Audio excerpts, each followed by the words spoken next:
vous remercie de l'intérêt que vous portez aux actions du gouvernement, notamment le gouvernement dirigé, porté par Madame le Premier ministre Dogbe Tomiga, sous le leadership du président de la République, Son Excellence M. Faure Sozina Gnassingbé. Donc, je vous remercie. Revenant à votre question, l'une des principales actions posées par le gouvernement de Son Excellence Madame le Premier ministre, c'est d'abord l'adoption de la feuille de route.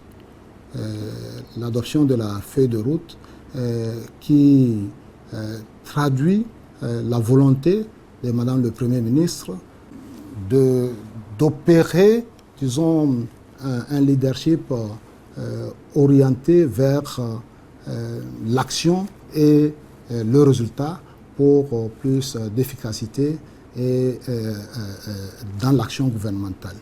Et donc l'adoption de cette feuille de route, vous vous en souvenez, ça s'est traduit par, disons, 42 projets et réformes, plus précisément 36 projets et 6 réformes. Et chaque ministre est porteur d'un certain nombre de projets ou est support d'un certain nombre de projets. Et vous savez que les ministres ont signé des engagements clairs, mesurables, précis sur cette feuille de route. Donc c'est quand même quelque chose de très important. Puis ensuite, bien sûr, le budget programme qui est l'instrument pour justement soutenir cette feuille de route. Ce budget programme est beaucoup plus orienté vers les programmes plutôt que ce soit un budget de moyens avec des obligations de résultats, avec des objectifs clairs, mesurables, qui sont quantitatifs et qualitatifs, et avec des indicateurs de suivi des objectifs. Et donc, je pense que c'est là un véritable, disons, point de départ du gouvernement de Madame le Premier ministre.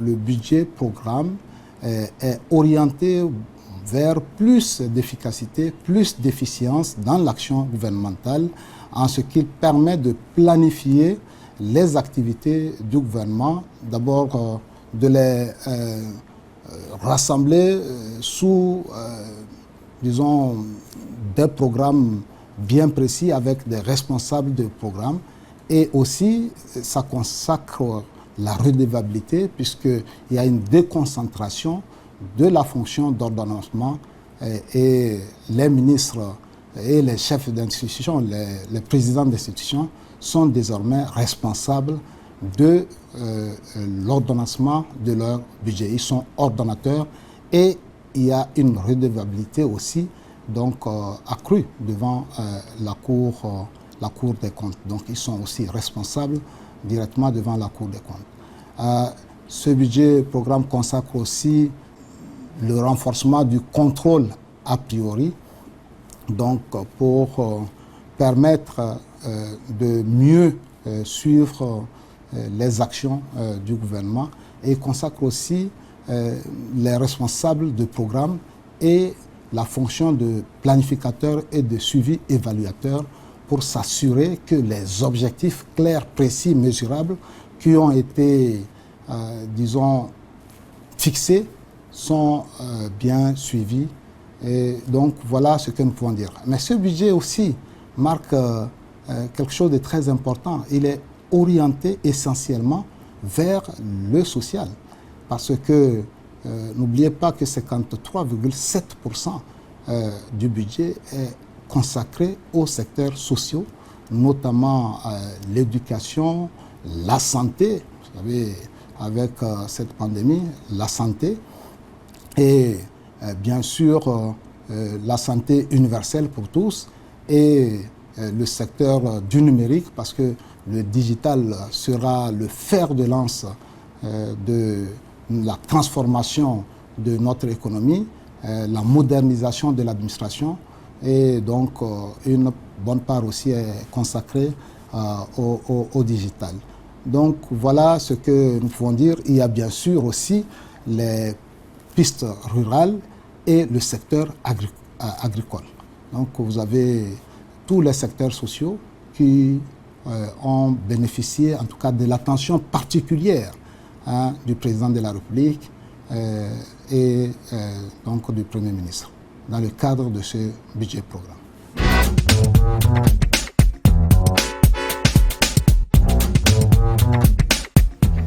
La stratégie du ministère de l'économie et des finances, c'est une stratégie, disons, sur deux leviers. Il y a la mobilisation des ressources internes. Donc vous avez bien sûr les régies financières, notamment l'OTR et le Trésor public. L'OTR pour tout ce qui concerne les recettes fiscales, la fiscalité intérieure et la fiscalité de porte, c'est-à-dire que les impôts intérieurs et les impôts cordon douanier. Et donc, toutes les réformes qui sont prévues dans la loi de finances au niveau justement de la fiscalité sont destinées à améliorer l'efficacité de la collecte, du recouvrement des impôts et de la douane. Ensuite, bien sûr, il y a des réformes beaucoup plus, disons, structurelles pour améliorer dans le cadre du paiement de l'impôt, donc avec les paiements en ligne qui vont être étendus désormais même aux toutes petites entreprises où vous pouvez rester chez vous et payer directement votre impôt pour faciliter en tout cas tout le processus de paiement des impôts. Et tout ça, c'est pour améliorer l'efficacité du recouvrement. Ensuite, bien sûr, il y a l'élargissement de la base fiscale.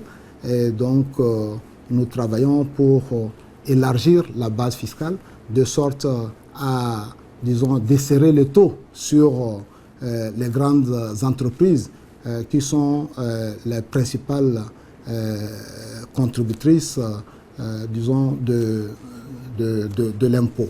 Mais si on élargit la base fiscale, nous pourrons desserrer un peu le taux sur ces entreprises.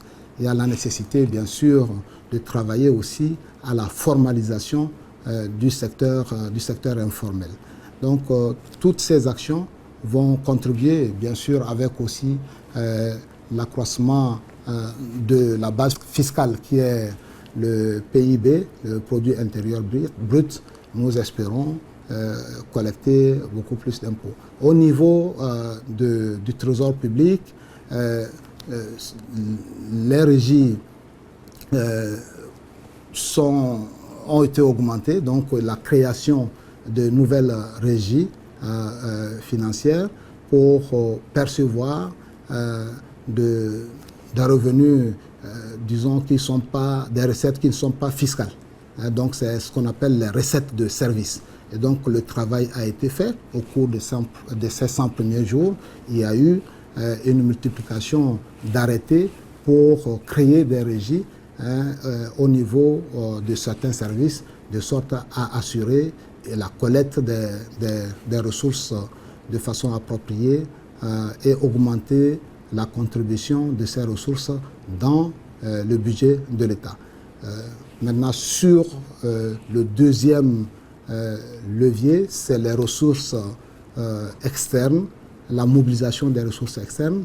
Et sur ce plan, vous savez que nous faisons un effort continu grâce à tout l'assainissement des finances publiques pour améliorer la crédibilité de la signature de l'État afin d'attirer plus d'investisseurs dans notre pays parce que, comme vous le savez, une partie de la feuille de route sera financée par le secteur privé des investisseurs privés et une partie par le budget de l'État.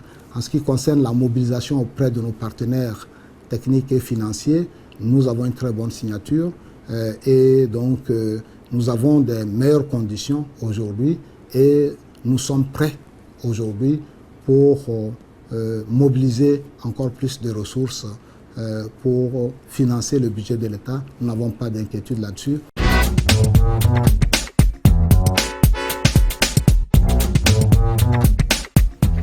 Nous avons, ces 3 dernières années, procédé à l'assainissement des finances publiques, à la stabilisation du cadre macroéconomique et les indicateurs au niveau macroéconomique sont, j'allais dire, excellents. Nous avons fini un programme avec le FMI tout récemment et vous êtes tous témoins, disons, des rapports et des conclusions des revues du FMI qui ont exprimé vraiment leur satisfaction par rapport au travail qui a été fait par le chef de l'État et le gouvernement togolais. Et donc, des réformes structurelles ont été opérées. Nous avons amélioré le doing business, notre positionnement. Nous avons aussi amélioré nos indicateurs du CPIA. Et donc, tout ceci contribue à améliorer la crédibilité de la signature de l'État auprès de nos partenaires bilatéraux et multilatéraux. Et donc, le Trésor public, vous le constatez, quand nous sortons sur le marché, nous avons des taux de souscription parfois qui vont au-delà de 200% et même voire parfois 300%. Aujourd'hui même, nous avons levé 80 milliards sur le marché à des échéances de 3 à 5 à 7 ans. Donc, vous voyez, en une seule fois, c'est quelque chose d'extraordinaire qui démontre, disons, la crédibilité de la signature du Trésor. Mais ceci est le résultat de tout le travail que le chef de l'État a entrepris dans l'assainissement des finances publiques. Donc, c'est sous son impulsion et bien sûr avec le soutien du Premier ministre que nous avons pu conduire ce travail qui a amélioré la crédibilité de la signature de l'État. Nous sommes bien notés sur le plan international et sur le plan régional, notés par des agences de renom crédibles, Standard & Poor's et donc Moody's, et nous avons aussi la notation au niveau régional qui sont de très bonnes notations avec l'investment grade. Ça veut dire que le risque pour les investisseurs est un risque vraiment faible. Donc ça attire plus d'investisseurs. Donc voilà ce que je peux dire. Tout ceci nous permet de mobiliser des ressources à des coûts beaucoup plus abordables parce que le risque étant considéré comme faible au regard du travail qui a été fait et depuis donc le démarrage de ce nouveau gouvernement, ce travail se poursuit dans l'assainissement et la maîtrise du cadre macroéconomique et des finances publiques.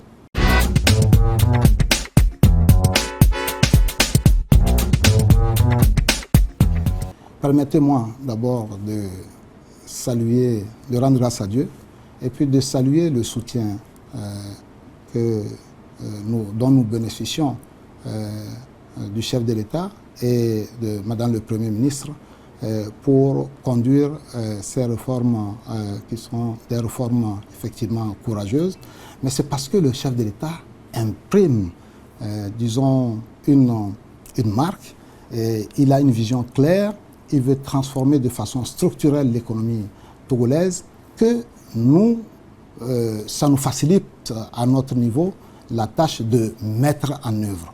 Et donc, il n'y a pas de recette miracle, mais aussi, bon, nous avons des collègues qui aussi travaillent pour mettre en œuvre des réformes sectorielles et tout le gouvernement disons, à l'unisson, derrière Madame le Premier ministre et le chef de l'État, sous l'impulsion du chef de l'État, est convaincu que ces réformes structurelles apportent un plus à notre économie. Et c'est ça qui nous encourage et c'est, si vous voulez, le moteur même de ces réformes que nous parvenons à mettre en œuvre.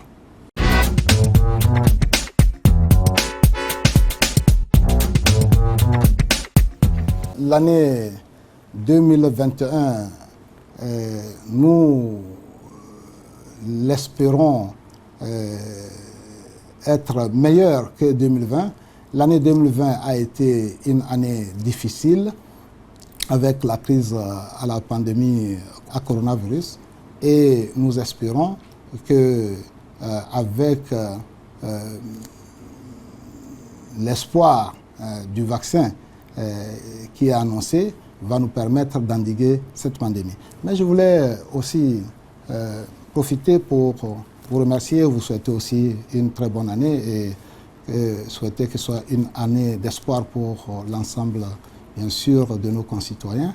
Mais notre économie au cours de 2020 a été, bien sûr, secouée, à l'instar de toutes les économies du monde, où on constate une récession un peu partout, de l'ordre de 5% au niveau mondial.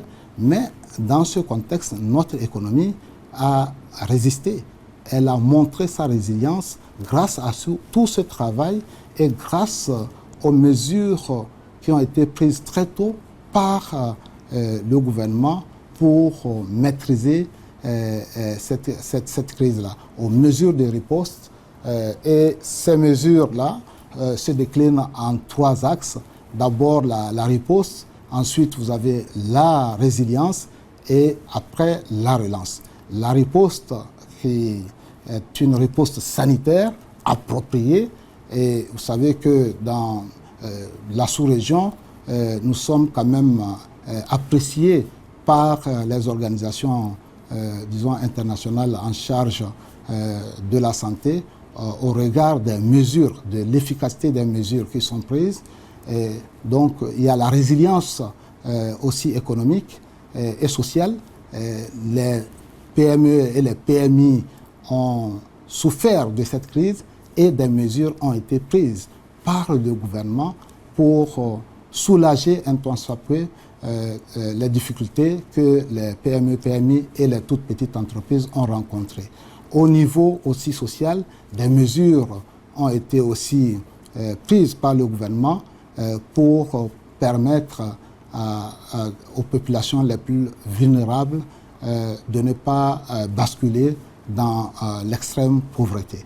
Donc voilà au niveau de la résilience économique et sociale et nous continuons à maintenir ces mesures-là au niveau du gouvernement, les reports d'échéance au niveau, les mesures fiscales avec les reports d'échéance et au niveau aussi des banques, des financements qui ont été mis en place en relation avec les institutions de la sous-région, notamment la BCEAO, pour nos économies, pour les opérateurs économiques, à travers les banques et à travers les institutions de microfinance, donc les SFD. Et là aussi, il y a eu la possibilité de report d'échéance des crédits.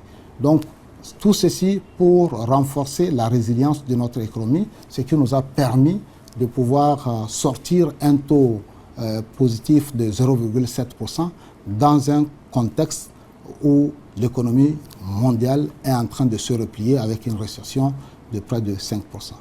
Alors, pour 2021, nous continuons sur cette lancée et nous avons bon espoir qu'avec la feuille de route, avec 46 projets et réformes, 36 projets, 6 réformes importantes pour moderniser, transformer notre économie pour plus, disons, d'inclusivité et pour la réduction de la pauvreté dans notre pays.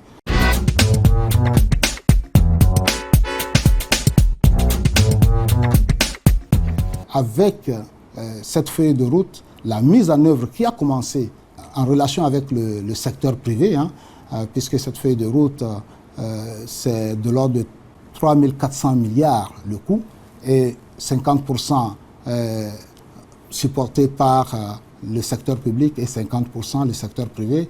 Et beaucoup de projets ont commencé à naître. Vous savez qu'il y a le parc industriel d'Adétikopé dont la construction a commencé. Il y a beaucoup d'autres projets.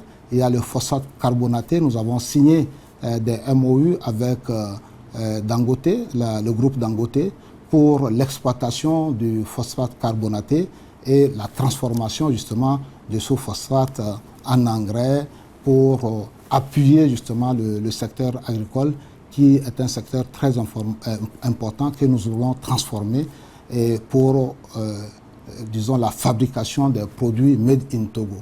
Et toutes ces actions réunies et tous ces efforts réunis ensemble avec le secteur privé, nous pensons qu'en 2021, nous pouvons tabler sur un taux de 4,7% dans un contexte où la pandémie n'est pas encore totalement maîtrisée.